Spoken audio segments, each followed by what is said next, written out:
আজ শ্রাবণ মাসের প্রথম সোমবার, আমি উপোস আছি। সেই জন্য মহাদেবের জন্য এখন আমি মালা করব। আমি সবসময় প্রেফার করি নিজের হাতেই সব কিছু করার, এতে ভক্তি শ্রদ্ধা সব থাকে। তো আমি এখন মহাদেবের জন্য মালা করছি। সেটা দেখুন খুব সহজেই কীভাবে করি ওটা আপনাদের কাছে আমি শেয়ার করছি। তো দেখা যাক।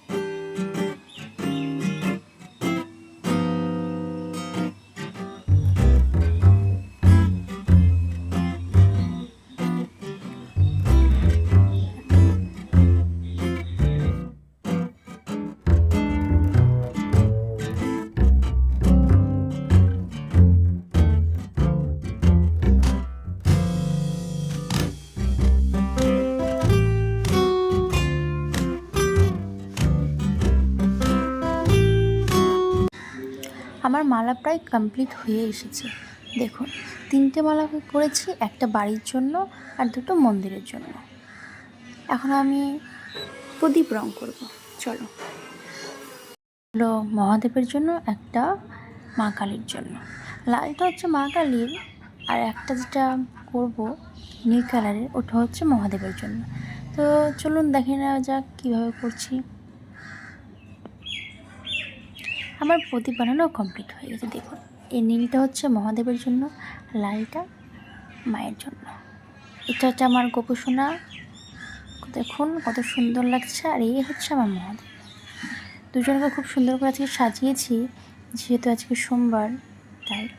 এখন আমি যাচ্ছি মহানন্দায় স্নান করতে। স্নান সেরে বাড়িতে এসে একটু স্কিন কেয়ার যাকে বলে, আমার কাছে স্কিন কেয়ার মানে জাস্ট এইটুকু নর্মাল।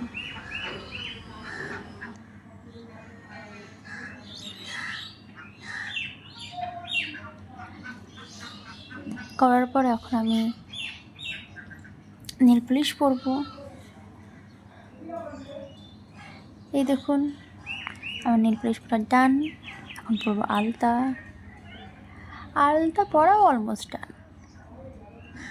তোমাকে কেমন লাগছে কমেন্টে বলবেন। এখন পরবো শাড়ি। শাড়িটা দেখুন, এই শাড়িটা পরবো, আমার প্রিয় মানুষের দেওয়া শাড়ি। শাড়িটা পরে কেমন লাগে সেটা তো আপনাদেরই জানাতে হবে, তাই না?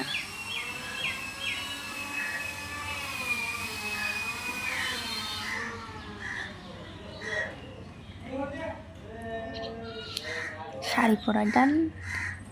এখন আমি অলমোস্ট রেডি। আগে বাড়িতে পুজো দেবো, তারপরে যাবো মন্দিরে। যেহেতু অনেক লেট হয়ে গেছিলো, ওই জন্য আমি পুজো দেখাতে পারিনি, কোনো কিছু দেখাতে পারিনি, কিন্তু তবুও আমি চেষ্টা করেছি। এখন যাচ্ছি মন্দিরে, যেহেতু আমার মানত আছে, ডোনকে কেটে আমি মন্দিরে যাব।